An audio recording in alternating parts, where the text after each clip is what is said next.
ನಮಸ್ಕಾರ ಸ್ನೇಹಿತರೆ, GK booster knowledge ಚಾನೆಲ್ಗೆ ನಿಮ್ಮೆಲ್ಲರಿಗೂ ಆತ್ಮೀಯ ಸ್ವಾಗತ. ಯಾವುದೇ ಸ್ಪರ್ಧಾತ್ಮಕ ಪರೀಕ್ಷೆಯನ್ನು ನೀವು ಗೆಲ್ಬೇಕಂದ್ರೆ ಪ್ರಚಲಿತ ವಿದ್ಯಮಾನಗಳ ಜ್ಞಾನ ತುಂಬಾನೇ ಮುಖ್ಯ. ಅದಕ್ಕಾಗಿಯೇ ಇವತ್ತು ನಾವು ಜನವರಿ 2026ರ 10 ಅತ್ಯಂತ ಪ್ರಮುಖ ಪ್ರಶ್ನೆಗಳನ್ನ ಒಟ್ಟಿಗೆ ಚರ್ಚೆ ಮಾಡೋಣ. ಈ ಪ್ರಶ್ನೆಗಳು ಯುಪಿಎಸ್ಸಿ, ಕೆಎಎಸ್, ಪಿಎಸ್ಐನಂತಹ ಪರೀಕ್ಷೆಗಳಿಗೆ ಬಹಳ ಉಪಯುಕ್ತ. ಸೊ ಗಮನವಿಟ್ಟು ಕೇಳಿ. ಸರಿ, ಈ 10 ಪ್ರಶ್ನೆಗಳನ್ನ ಸುಲಭವಾಗಿ ನೆನ್ಪಿಟ್ಕೊಳ್ಳೋಕೆ ನಾವಿದನ್ನ 3 ಭಾಗಗಳಾಗಿ ವಿಂಗಡಿಸಿದ್ದೀವಿ. ಮೊದಲನೇದು ರಾಷ್ಟ್ರೀಯ ಯೋಜನೆಗಳು, ಎರಡನೇದು ವಿಜ್ಞಾನ ಮತ್ತು ಆರೋಗ್ಯ, ಮತ್ತು ಮೂರನೇದು ಪ್ರಮುಖ ಘಟನೆಗಳು ಮತ್ತು ನೇಮಕಾತಿಗಳು. ಹೀಗೆ ವಿಷಯಕ್ಕೆ ತಕ್ಕಂತೆ ಕಲಿಯೋದ್ರಿಂದ ಎಲ್ಲವೂ ಮನಸ್ಸಿನಲ್ಲಿ ಅಚ್ಚಳಿಯದೆ ಉಳಿಯುತ್ತೆ.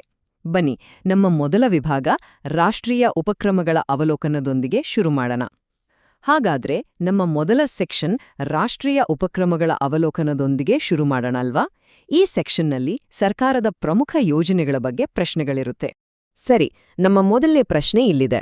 ಇದು ಸಂಪನ್ ಅನ್ನೋ ಒಂದು ಪಿಂಚಣಿ ಯೋಜನೆಗೆ ಸಂಬಂಧಿಸಿದ್ದು. ಇದ್ರ ಬಗ್ಗೆ 4 ಸ್ಟೇಟ್ಮೆಂಟ್ಸ್ ಕೊಟ್ಟಿದ್ದಾರೆ. ಅದರಲ್ಲಿ ಯಾವುದು ಸರಿ ಅಂತ ನೀವು ಕಂಡುಹಿಡಿಬೇಕು. ಮೊದಲನೇ ಹೇಳಿಕೆ, ಇದು ದೂರಸಂಪರ್ಕ ಇಲಾಖೆ ಪಿಂಚಣಿದಾರರಿಗಾಗಿರೋ ಆನ್ಲೈನ್ ಸಿಸ್ಟಮ್. ಎರಡನೇದು, ಪಿಂಚಣಿ ನೇರವಾಗಿ ಬ್ಯಾಂಕ್ ಅಕೌಂಟ್ಗೆ ಹೋಗುತ್ತೆ. ಮೂರನೇದು, ಡಾಕ್ಯುಮೆಂಟ್ಸ್ ಎಲ್ಲ ಡಿಜಿಲಾಕರ್ನಲ್ಲಿ ಸಿಗುತ್ತೆ. ಮತ್ತು ನಾಲ್ಕನೇದು, ಇದು ಖಾಸಗಿ ಕಂಪನಿ ಉದ್ಯೋಗಿಗಳಿಗೆ ಮಾತ್ರ ಅಂತ.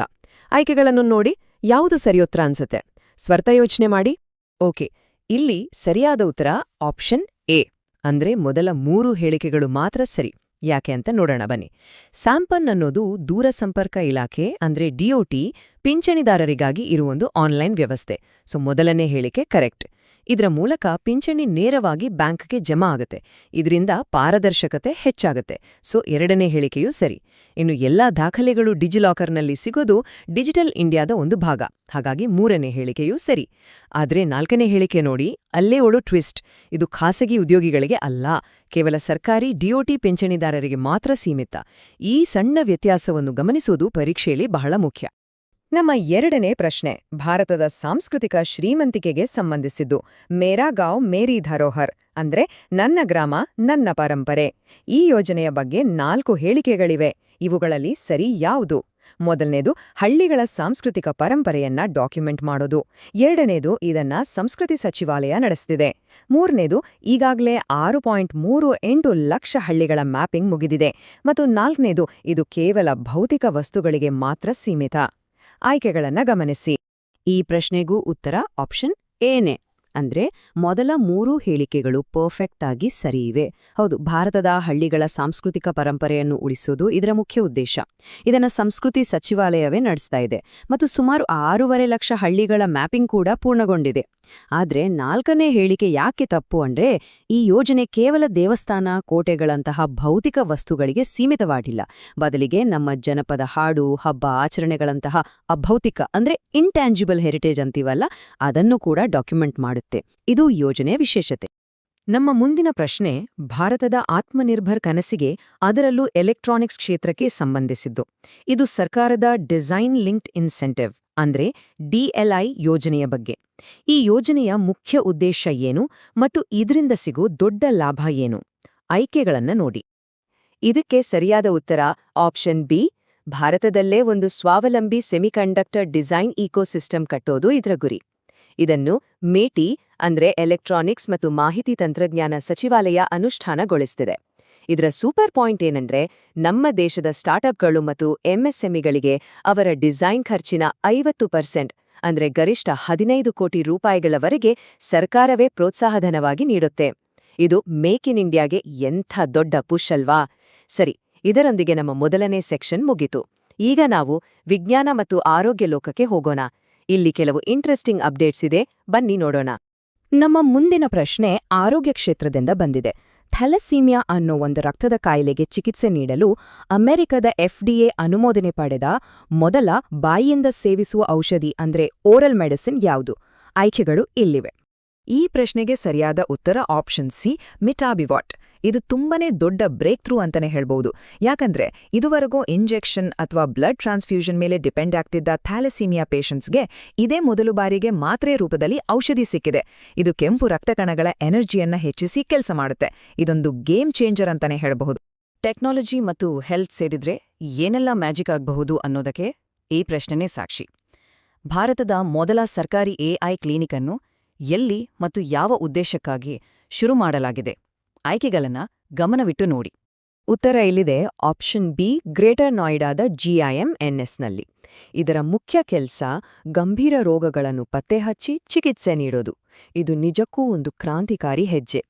ಇಲ್ಲಿ ಕೃತಕ ಬುದ್ಧಿಮತ್ತೆ ಅಂದ್ರೆ ಎಐ ಬಳಸಿ ರೋಗಿಗಳ ಬ್ಲಡ್ ರಿಪೋರ್ಟ್, CT/MRI ಸ್ಕ್ಯಾನ್ಗಳನ್ನು ಕ್ಷಣಾರ್ಧದಲ್ಲಿ ವಿಶ್ಲೇಷಿಸಲಾಗುತ್ತೆ. ಇದರಿಂದ ಕ್ಯಾನ್ಸರ್, ಹೃದಯ ಮತ್ತು ಕಿಡ್ನಿ ಕಾಯಿಲೆಗಳನ್ನು ತುಂಬಾನೇ ಬೇಗ ಪತ್ತೆಹಚ್ಚಿ ಜೀವ ಉಳಿಸೋಕೆ ಸಹಾಯ ಆಗುತ್ತೆ. ಈಗ ಪರಿಸರ ಮತ್ತು ಜೀವ ವೈವಿಧ್ಯಕ್ಕೆ ಸಂಬಂಧಿಸಿದ ಒಂದು ಕುತೂಹಲಕಾರಿ ಪ್ರಶ್ನೆ. ಇತ್ತೀಚೆಗೆ ವಿಜ್ಞಾನಿಗಳು ಕೆಲಮಾರಿಯಾ ಮಿಜೋರಾಮೆನ್ಸಿಸ್ ಅಂತ ಒಂದು ಹೊಸ ಜಾತಿಯ ಹಾವನ್ನು ಕಂಡುಹಿಡಿದಿದ್ದಾರೆ. ಅದು ಯಾವ ರಾಜ್ಯದಲ್ಲಿ ಸಿಕ್ಕಿದೆ ಮತ್ತು ಅದರ ಗುಣಲಕ್ಷಣಗಳೇನು? ಇದಕ್ಕೆ ಸರಿಯಾದ ಉತ್ತರ ಆಪ್ಷನ್ ಬಿ, ಮಿಜೋರಾಂ. ಈ ಹಾವು ವಿಷಕಾರಿಯಲ್ಲ. ಕಪ್ಪು ಕಂದು ಬಣ್ಣದ ದೇಹ ಮತ್ತು ಹಳದಿ ಬಣ್ಣದ ಹೊಟ್ಟೆ ಹೊಂದಿದೆ. ಇದು ಹೆಚ್ಚಾಗಿ ರಾತ್ರಿ ಹೊತ್ತು ಆಕ್ಟಿವ್ ಇರುತ್ತೆ ಮತ್ತು ನೆಲದ ಅಡಿಯಲ್ಲಿ ವಾಸಿಸುತ್ತೆ. ಈ ಸಂಶೋಧನೆಯು ನಮ್ಮ ಈಶಾನ್ಯ ಭಾರತದ ಜೀವವೈವಿಧ್ಯ ಎಷ್ಟು ಶ್ರೀಮಂತವಾಗಿದೆ ಅನ್ನೋದನ್ನ ಜಗತ್ತಿಗೆ ತೋರಿಸುತ್ತೆ. ಓಕೆ, ವಿಜ್ಞಾನದ ಇಂಟ್ರೆಸ್ಟಿಂಗ್ ವಿಷಯಗಳ ನಂತರ ಈಗ ನಮ್ಮ ಕೊನೆ ವಿಭಾಗಕ್ಕೆ ಬಂದಿದ್ದೀವಿ. ಪ್ರಮುಖ ಘಟನೆಗಳು ಮತ್ತು ನೇಮಕಾತಿಗಳು. ಇಲ್ಲಿ ರಾಷ್ಟ್ರೀಯ ಮತ್ತು ಅಂತಾರಾಷ್ಟ್ರೀಯ ಮಟ್ಟದಲ್ಲಿ ನಡೆದ ಇತ್ತೀಚಿನ ಕೆಲವು ಪ್ರಮುಖ ಬೆಳವಣಿಗೆಗಳ ಬಗ್ಗೆ ಪ್ರಶ್ನೆಗಳಿವೆ.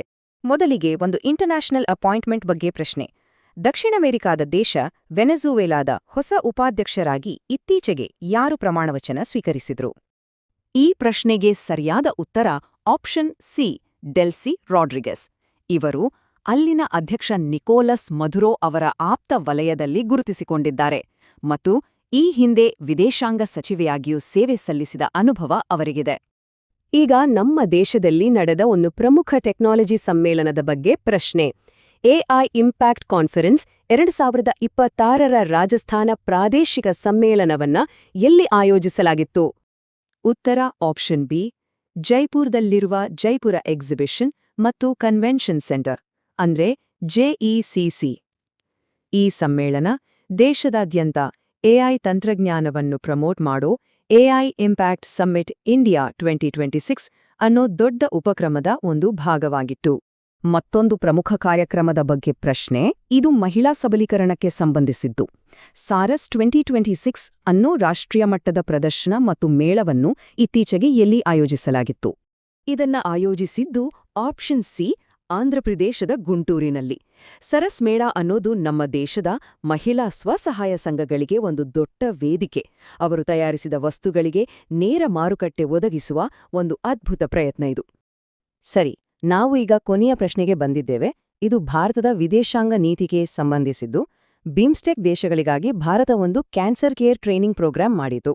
ಅದರ ಬಗ್ಗೆಯಲ್ಲಿ 4 ಹೇಳಿಕೆಗಳಿವೆ. ಯಾವುದು ಸರಿ ಅಂತ ನೀವು ಹೇಳಬೇಕು. ಇಲ್ಲಿ ಸರಿಯಾದ ಉತ್ತರ ಆಪ್ಷನ್ ಬಿ, ಅಂದ್ರೆ ಮೊದಲ 3 ಹೇಳಿಕೆಗಳು ಮಾತ್ರ ಸರಿ.